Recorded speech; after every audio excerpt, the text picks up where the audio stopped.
ಇನ್ನು ರಾಮ ಜನ್ಮಭೂಮಿಯಲ್ಲಿ ಎಲ್ಲೆಲ್ಲೂ ಭಕ್ತಿಯ ಪರಾಕಾಷ್ಠೆಯೇ ಕಂಡು ಬರ್ತಾ ಇದೆ. ಅದರಲ್ಲೂ ಸರಯೂ ನದಿ ತಟದಲ್ಲಿ ದಿವ್ಯ ಸ್ನಾನ, ಪೂಜೆ ಪುನಸ್ಕಾರಗಳು ಸಾಗ್ತಾ ಇದೆ. ನದಿಯ ತಟದಲ್ಲಿ ಭಕ್ತರು, ಸಾಧು ಸಂತರು ದಿವ್ಯ ಸ್ನಾನವನ್ನ ನೆರವೇರುವಂತ ಕಾರ್ಯ ನಡೀತಾ ಇದೆ. ದಿವ್ಯ ಸ್ನಾನಕ್ಕೆ ಅವರೆಲ್ಲರೂ ಕೂಡ ಅಲ್ಲಿ ಮುಂದಾಗ್ತಾ ಇರುವಂಥದ್ದನ್ನು ನಾವು ನೋಡ್ಬೋದಾಗಿತ್ತು. ನದಿ ನೀರನ್ನ ಮಂದಿರಕ್ಕೆ ಭಕ್ತರು ಸಮರ್ಪಿಸ್ತಾ ಇದ್ದಾರೆ ಕೂಡ. ರಾಮ ಜಪ ನೃತ್ಯದಲ್ಲೇ ತಲ್ಲೀನರಾಗಿದ್ದಾರೆ ರಾಮ ಭಕ್ತರು. ಅಯೋಧ್ಯೆಯಲ್ಲಿ ಹೀಗೆ ಹಬ್ಬದ ವಾತಾವರಣ ಕಳೆಗಟ್ಟಿದೆ.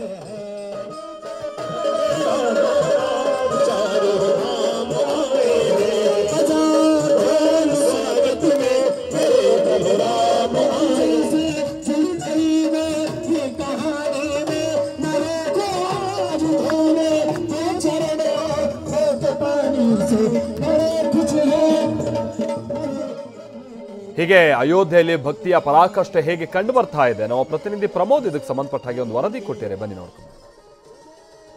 ಸರಿಯೂ ತಟ ಈಗ ವಿಶೇಷ ಸ್ಥಳವಾಗಿದೆ.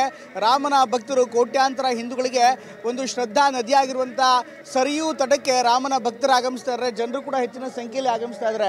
ನನ್ನ ಹಿಂಭಾಗದಲ್ಲಿ ನೋಡ್ಬೋದು, ಈಗಾಗಲೇ ಅನೇಕ ಭಕ್ತಾದಿಗಳಿರ್ಬೋದು, ಸಾಧು ಸಂತರಿರ್ಬೋದು, ಈ ಒಂದು ತಟಕ್ಕೆ ಬಂದು ಪೂಜೆ ಪುನಸ್ಕಾರಗಳನ್ನು ಮಾಡ್ತಿದ್ದಾರೆ. ರಾಮನಾಮ ಸ್ಮರಣೆ ಮಾಡ್ತಾ ಇದ್ದಾರೆ. ವಿಶೇಷವಾದಂಥ ಪೂಜಾ ಕೈಂಕರ್ಯಗಳನ್ನು ಮಾಡ್ತಿದ್ದಾರೆ. ಈ ನದಿಯ ತೀರ್ಥಗಳನ್ನು ಅಥವಾ ಈ ನದಿಯ ನೀರನ್ನು ತಮ್ಮ ಊರಿಗೆ ಹೊತ್ತೊಯ್ತಾ ಇದ್ದಾರೆ. ಒಂದು ವಿಶೇಷವಾದಂಥ ನದಿಯಾಗಿ ಈಗ ಮಾರ್ಪಟ್ಟಿದೆ. ಅಫ್ಕೋರ್ಸ್ ಸರಿಯೂ ನದಿಯ ಬಗ್ಗೆ ಹೇಳೋದಾದರೆ ರಾಮ ತನ್ನ ಅವತಾರವನ್ನು ಬಿಟ್ಟಿದ್ದು ಇದೇ ನದಿಯಲ್ಲಿ ಅಂತ ಹೇಳ್ತಾರೆ.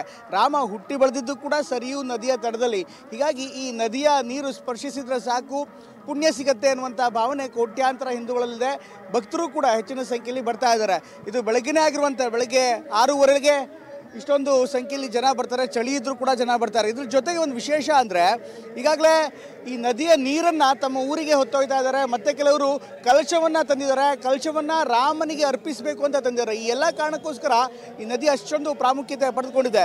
ಕಳೆದ 3-4 ದಿನಗಳಿಂದ ಗಮನಿಸೋದಾದರೆ ನಿರಂತರವಾಗಿ ಈ ರೀತಿ ಜಲಕಲಶವನ್ನು ಹೊತ್ತು ರಾಮನ ಊರಿಗೆ ಬರ್ತಾ ಇದ್ದಾರೆ. ಮತ್ತೆ ಕೆಲವರು ಇಲ್ಲಿನಿಂದ ಅಂದರೆ ಅಯೋಧ್ಯೆಯ ಸರಿಯೂ ನದಿಯ ನೀರನ್ನು ರಾಮನಿಗೆ ಅರ್ಪಣೆ ಮಾಡ್ಕೊಳ್ಳೋದಕ್ಕೆ ರಾಮ ಜನ್ಮಭೂಮಿಯ ಮಂದಿರದಿಂದ ಅಲ್ಲಿ ತನಕ ಹೊತ್ತೊಯ್ದು ಮಂದಿರದ ಟ್ರಸ್ಟ್ಗೆ ಸಮರ್ಪಣೆ ಮಾಡ್ತಿದ್ದಾರೆ. ಹೀಗಾಗಿ ಈ ಒಂದು ರಾಮ ಪ್ರಾಣ ಪ್ರತಿಷ್ಠಾಪನೆ ಇದೆ. ರಾಮ ಪ್ರಾಣ ಪ್ರತಿಷ್ಠಾಪನೆ ಈ ಭಾಗದ ಜನರಿಗೆ ಒಂದು ವಿಶೇಷ ಎಂಬಂತಾಗಿದೆ.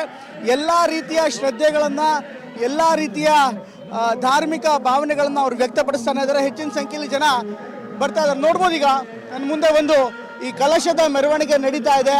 ಹೆಚ್ಚಿನ ಸಂಖ್ಯೆಯಲ್ಲಿ ಈಗ ಜನರು ಬಂದಿದ್ದಾರೆ, ಭಕ್ತಾದಿಗಳು ಬಂದಿದ್ದಾರೆ. ಅವರು ಬೆಳಗ್ಗೆನೆ ಈ ಒಂದು ಕಲಶವನ್ನು ಹೊತ್ತೊಯ್ದು ನೇರವಾಗಿ ರಾಮನ ದೇವಸ್ಥಾನ ಇದೆ, ಮಂದಿರ ಏನಿದೆ, ಮಂದಿರದ ಟ್ರಸ್ಟ್ಗೆ ನೀಡ್ತಾರೆ. ಇದ್ರ ಜೊತೆಗೇನೆ ಈ ಮೆರವಣಿಗೆ ಸಂದರ್ಭದಲ್ಲೇ ಅವರೆಲ್ಲರೂ ಕೂಡ ಹರ್ಷದಿಂದ ಕುಣಿದು ಕುಪ್ಪಳಿಸ್ತಾ ಇದ್ದಾರೆ. ಹೀಗಾಗಿ ನಿಜಕ್ಕೂ ಒಂದು ವಿಶೇಷ ಅನ್ನುವಂತಾಗಿದೆ. ಇದ್ರ ಜೊತೆಗೆ ರಾಮನ ಮೂರ್ತಿಗಳ ಮೆರವಣಿಗೆನ ಕೂಡ ಮಾಡಲಾಗ್ತಾ ಇದೆ. ಬೇರೆ ಬೇರೆ ಭಾಗದಿಂದ ಅಂದರೆ ಉತ್ತರ ಪ್ರದೇಶದ ಇತರ ಭಾಗದಿಂದಲೂ ಕೂಡ ಅನೇಕ ಸಾಧು ಸಂತರು ಬರ್ತಾ ಇದ್ದಾರೆ.